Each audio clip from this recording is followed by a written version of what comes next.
Hello, ladies and gentlemen. My name is Shay Ryan Douglas, and today I'm with Dennis O'Connor from Awakening in Health, and we're going to explain to you and look at how you might be addicted and what that you're addicted to, something that is with us in the modern world everywhere we look, turn, and gaze, and it is stimulating, over activating, and it is also pulling us into this world that is not potentially the real world. And so do you think you're addicted? We're going to propose a little challenge for you to see how addicted you may or may not be. It'll be for you to decide for yourself. But we're really excited because we've got a great little setup today, something new that we're trying, and we're going to have a bit of fun with this one. But ultimately, the idea of these conversations, we've been doing podcasts for the last 6 months now, and you can see them all on Earth Heroes TV. Just click the link in the descriptions if you want to see more. But we talk about everything health and well-being, everything to do with empowering you with information, education, and the tools to be able to find solutions for your own life moving forward. So Dennis has a bounty full of experience and wisdom to share with you. He's just filled with so much great knowledge that it's really exciting just to have this conversation, open it up. So Dennis, could you explain maybe a little bit more about what we're going to be talking about today? Absolutely. So we'll just evolve into it, but it kind of stems from a lot of my frustration from working in fairly acute and severe settings in mental health areas of addiction and whatnot. And this is one thing that just almost exclusively gets ignored or trivialized. And it just blows my mind because it's one of the most important things that we got to be discussing. So you have, during my career, I've had these people rocking up with all sorts of problems, health problems, sleep problems, you name it. And what we're going to talk about is almost never mentioned. The mechanisms of how it works are never mentioned, and the solutions about how it works are never mentioned. And what we're going to be discussing can actually, if it's looked at properly and if it's treated, can actually fix a whole load of health problems just on its own. And what we're going to be talking about is a thing called blue light. And it sounds really innocuous, and it sounds a little bit kind of, almost too simple to be discussing properly, but we're going to break it down, and then we're going to set a little bit of a challenge at the end of it. So I'm very excited to try and open up this little window of knowledge for people who are struggling with any sorts of health problems, especially depression, anxiety, but also things like overweight and diet problems and insomnia. It relates to all of these things, and I'm going to tell you how. Yeah, I love that, Dennis. Thanks for sharing. And something that I feel is relevant is that we're in this day and age where this health crisis that we're experiencing, in the world, where there is this pandemic of people with mental health problems, with sleeping problems, with like insomnia, like this. It's absolutely incredible the amount of challenges that we're faced with. And what you're going to talk about today is, I feel, important to actually, what we'll finish with is the solutions to be able to be empowered, that we can make decisions that's going to bring back a more collective, wholesome approach to well-being, which is not just about the food you eat or the exercise you do, but it's also how we spend our time, right, where we put our energy. And so maybe could you explain what is blue light, Dennis? Absolutely.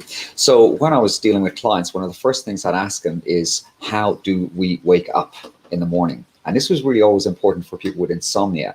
So it was always quite incredible to me that especially for people with insomnia, if you've got a condition, and insomnia directly can cause depression and anxiety, by the way, among other problems, including obesity.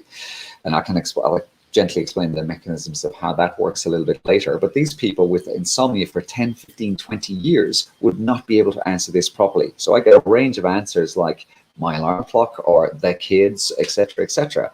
But that's not the real mechanism about how we wake up. So before all technology and alarms and all these kind of things, and I might get you to change screen we essentially have a thing called the sun. Okay, and as soon as it rises, what happens is the color spectrum changes. And we have, if you think of a color spectrum, we can look at the rainbow, RAINBOW. I'm not great at multitasking, so if I make mistakes, just bear with me. And we know that the color spectrum, white light, is split up into a range of colors. Okay, so we got red, orange, yellow, green, blue, indigo, and violet. Okay, and essentially it is the blue spectrum of light that is the most important to wake us up. And what happens is the sun kind of comes over the horizon, and the light spectrum gently changes from this kind of dusk color all the way through to a really bright blue sky, especially if you're lucky enough to live where we are, which is in the tropics. We've got beautiful sunshine here all the time. And it's no real surprise that the sky is blue. And what happens is we've got a hormone that keeps us asleep. And this is a thing called melatonin. And this starts to be produced when we go into the dusk time of day. And this actually takes our body over into this little signal for us to get a little bit sleepy. And when we have the sun rise, we have another little chemical which counteracts the melatonin. It switches it off. And this is an extremely important chemical, and it's called cortisol, C-O-R-T-I-S-O-L. And excuse my horrible writing there. And cortisol is an absolutely understated little component, but it's often considered as bad.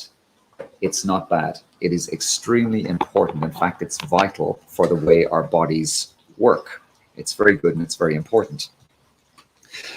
So this one switches off our melatonin, but it should only be working effectively at certain times of the day. And now cortisol, it's related to another little chemical in our bodies called adrenaline. And adrenaline does really important things in our bodies. And one of the most important things is it changes our blood flow, how our blood flow works. So if we've got cortisol, cortisol basically resets everything for us to be able to begin our day. It starts our digestion up, it starts our muscles up, it starts to get us active and up and running and going. But our rest and digest system is the opposite system of this kind of activity system. And they're a bit like the mechanisms of a car. You can't press your brake and your accelerator at the same time. Nothing happens. You either have to be in one place or the other. And it's our repair system that's being massively shut down due to the stimulation effects of blue light. Okay? So when I'm talking to people in relation to insomnia especially, one of the questions I would ask them is, what do you do when you can't sleep? Or what do you do before you go to bed? And the amount of times I hear, well, I put on a movie, or I look at my phone, or I take my laptop out, was absolutely incredible. And it just so happens that some of the biggest mechanisms of our exposure to blue light are in our screens. This is incredibly important. So essentially, before we go to bed and we're trying to prepare for bed, what we're doing is we're telling our bodies that it's daytime. So our cortisol system kicks in and it stimulates us to try and keep us awake. And what it also does is it stimulates our body to make energy to actually facilitate being awake. But if you're sitting, looking at your screens, looking at tablets and your phones, your metabolism is still working and it's not resting and repairing. And this actually leads to changes with how we metabolize glucose. And this also leads to things like obesity and fatigue. The list goes on and on and on. For many of our chronic illnesses, things like arthritis and chronic pain and a number of other illnesses, it's the repair system often is massively implicated in us not being able to recover. So important and proper rest without the stimulation of blue light is one of the most important things for us to get a grip on absolutely any health problem we have, especially depression and anxiety. When we talk about the stimulation effects involved in the screens and looking at content, etc., the psychological impact is also fairly heavily in the mix. But the importance of the physiological effects of blue light are absolutely trivialized and underrated. And I've got a bit of a suggestion as to why that is. Apple are not going to tell you they want you to use their products less. Your big blue screen Samsung television, it's not going to have this big thing saying, hey, only use me for an hour to 2 hours a day. But unfortunately, all these mechanisms also come along with a mild addictive component. So we know we've got decades and decades of history about the addictive effect of fear. Okay, and if you notice in all your news channels and in your kind of things that gets the most views and the most feeds, we always seem to have this huge fear component, and it's never been worse. From what I can see in relation to this whole thing about these pandemics that we're hearing about at the moment, we've got these little tickers on the side of our screens. They're counting up, showing us death and destruction and all these new cases. And if I just want to segue off that for a second, all these new cases have nothing to do with people dying and getting sick. cases do not mean sick people. I want to be really, really clear on this. So essentially, to my mind, we have this orchestrated fear mechanism to keep us hooked onto these devices. These devices in turn mess up our cortisol response system. They stop us resting and repairing. And for a lot of people who are falling down with these kind of immune problems, it's often really heavily linked to our screen time and our screen use.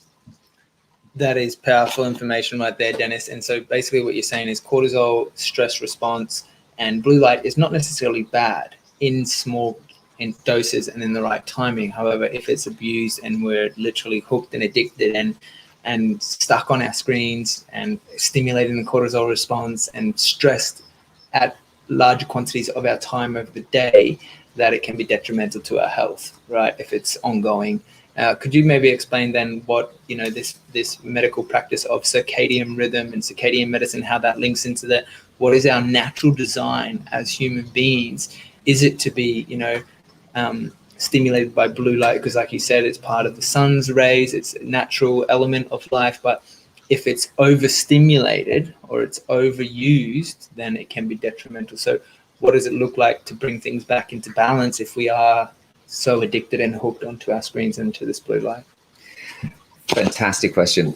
And so I guess it's like anything. We can swim underwater. We hold our breath. But if we swim underwater for maybe, I don't know, an hour, we are going to die. Okay? If we stay awake for 3, 4, 5 days with no sleep, we die.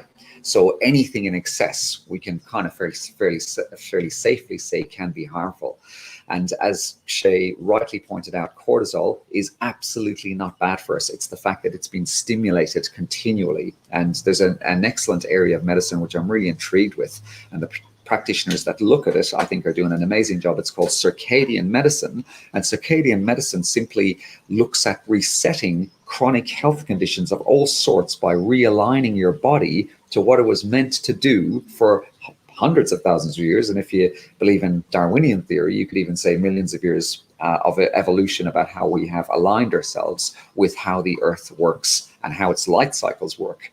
So essentially, we have this, I guess, 100-ish year old mechanism where our light and our exposure to light and different types of light is drastically different to what we've had for the hundreds of thousands of years prior to this. And industry it's not beneficial for industry and for consumerism to have this highlighted and thrown out as us continually. But so I went a little bit. Remind me, have I answered your question there, Shay? The question was around how do we bring it back to balance and attune ourselves with the circadian rhythm? What is the circadian rhythm? How does it relate to our bodies, our physiology, and our health? Excellent. So our previous discussion talked about how cortisol is aligning itself with the sun. Now with screens, it is affecting our cortisol. It's having our cortisol spiking outside of the times when it's normal. And the thing about making any sort of change, the first thing is about awareness, and then you make a decision to change. But the majority of people who are sick or ill are not aware of this mechanism. So once they're aware of it, they can try and maybe start factoring into change. And this is where we come up with this little challenge. It is so easy to find out if you have a problem with screens. And the way you have to find out if you have a problem with screens is to see if you can do without them. Okay? And here's the challenge.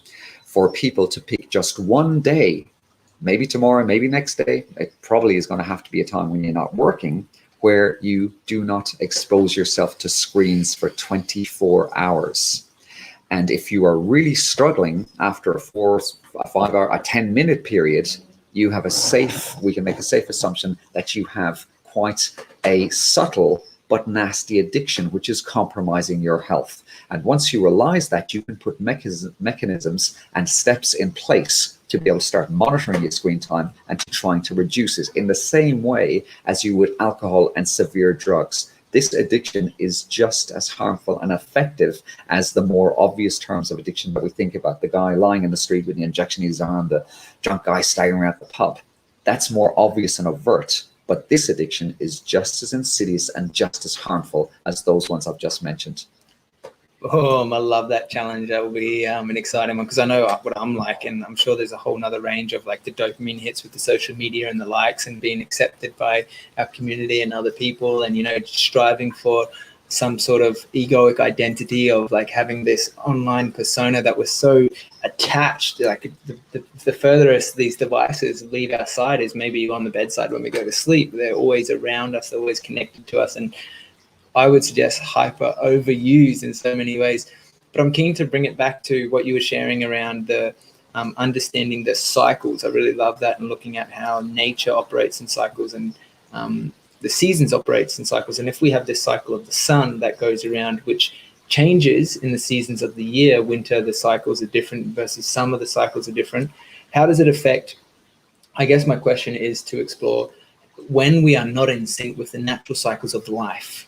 What happens to the human psyche, the human body, the human biology when, say, for example, we are not in the natural cycle of the seasons? And what I mean by that is what I've experienced is in the winter seasons when the sun cycle is smaller and less, there's less energy from the sun, less blue light. And so that seems to be a time to be more insular, more inwards, more relaxed and less energy. But if we keep overdoing it, like adrenal fatigue, or what is the outcome if we are so addicted to our screens and we're out of our cycles?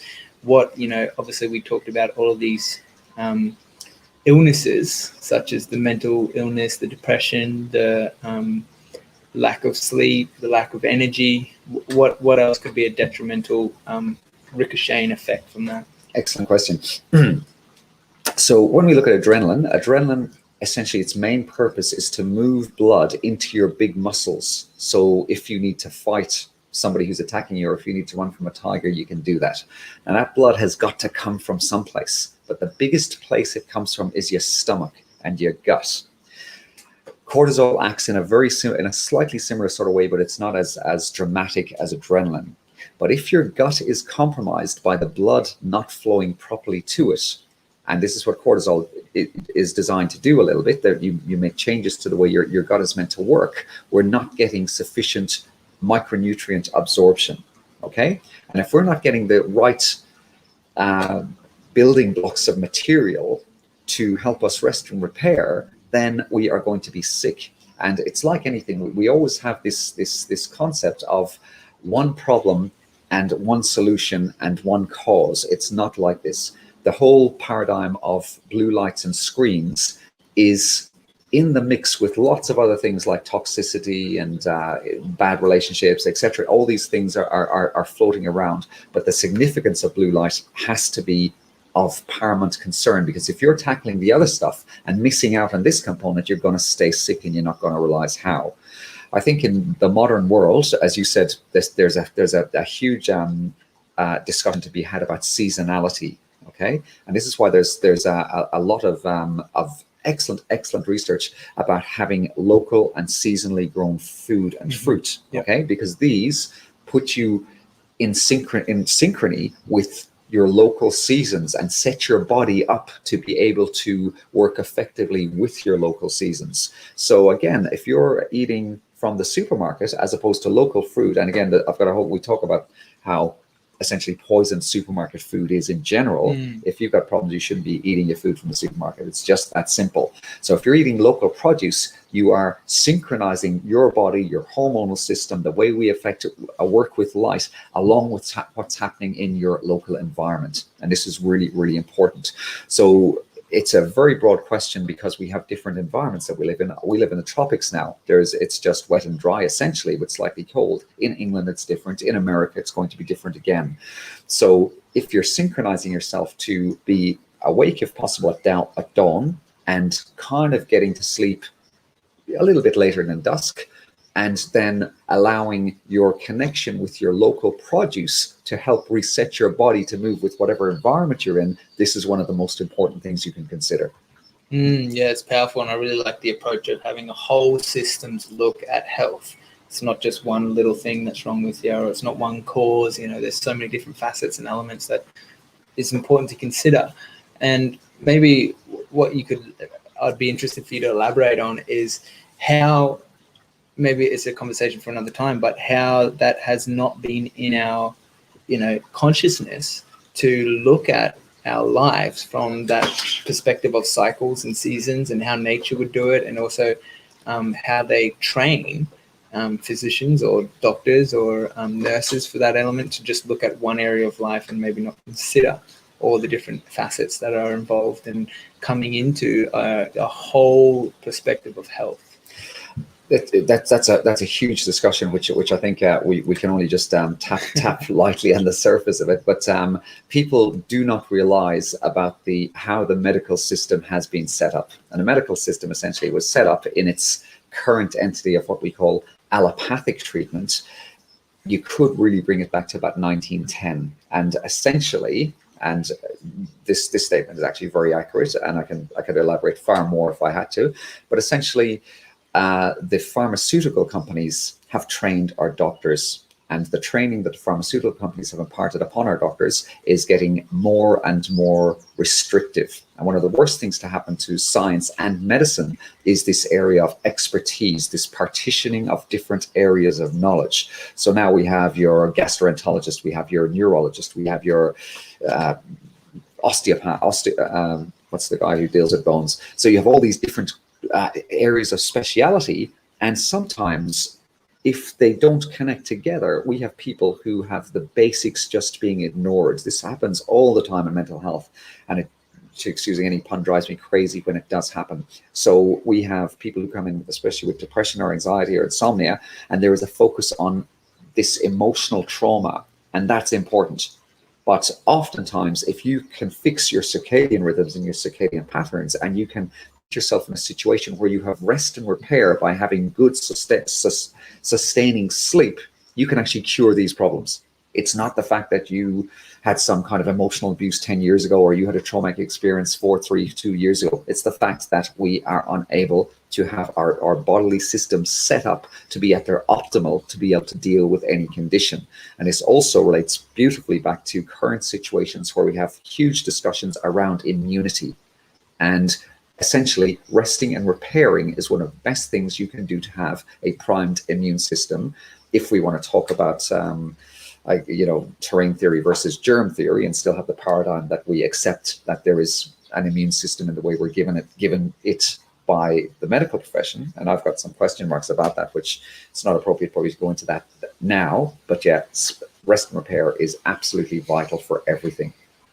And potentially, what might be considered resting in today's day and age might not be resting. And what I mean by that is sitting on the couch flicking through our phones, even though we're not physically doing something, there's still this mental stimulation that's happening. And so it's essentially not really resting, but it's actually overstimulating with more information, more images, more color and light. And so that is actually activating that response without us actually physically doing something. Like you said, the cortisol there is designed to move blood to the muscles when we're endangered or we're in a stressful environment. But we could be stimulating stress by not matching up to things that we're seeing on the things, or different kind of mental narratives and stories of not having what it takes, or these limiting beliefs that is essentially still being stimulated as we're navigating through our phones or through our screens or whatever it may be. Even a movie essentially is not necessarily resting the mind, right? Is that right? Is that what Absolutely, you're saying? 100%. And again, that opens up a whole other area of consideration that is just as important as the blue light. Yeah. But I think for me, the discussion today was solely on the physical detrimental effects of blue light given to you at the right time. But exactly what you said is, and all this stuff is exponential. So exactly the stuff that you said is a massive, massive, massive consideration. The psychological stimulation, not feeling worthy, not switching off, thinking. A movie is a great example. When you're watching a movie, your mind sometimes cannot differentiate whether you're in the movie or not. And we have fight and flight responses attached to that, which also means we can't repair. The amount of doctors I've heard say, go home and watch a movie to rest is incredible. And I shake my head. It's just the craziest medical advice that you can give to anybody if they're in a stressed state. Yeah, it's powerful. I mean, we could go on in this Absolutely, conversation, but absolutely. we really want to engage and invite you to explore the challenge within yourself and to see how addicted you are. Maybe try go 24 hours without your phones, without reception, without any stimulus from the blue light specifically. I spent last weekend up on retreat, 3 days out in the bush, no phone reception, away from all the technology, and found myself looking for my phone to check. But it's like, what am I like? There's nothing to check. There's no reason to. And so it's really interesting to notice, even within myself, you know, the programming, the conditioning that I have, just to look at my phone. There was a research done recently in the United States that the average person checks their phone around 70 to 90 times a day. It's just phenomenal. There's only 24 hours in a day. So, you know, if you're thinking 70 to 90 times, that might put things in perspective. Whew, crazy, crazy. So here's the thing. Share this video if you can. Let's see if we can get some feedback and some comments about how, if it was difficult, if it wasn't difficult, and, you know, come forward. We've only got a limited time frame. I mean, we could talk about this for 3, 4, 5 hours if we wanted to. So it's a little bit tough to pack everything into, you know, this kind of discussion. But yeah, some community feedback about your ordeal or your success would be absolutely fantastic. We'd love to hear about it. Yeah, thanks for joining us, guys. And we'll look forward to the next conversation next week. So looks like it. Shay Ryan Douglas signing out. And Dennis O'Connor from Awakening in Health. Love it. See you guys.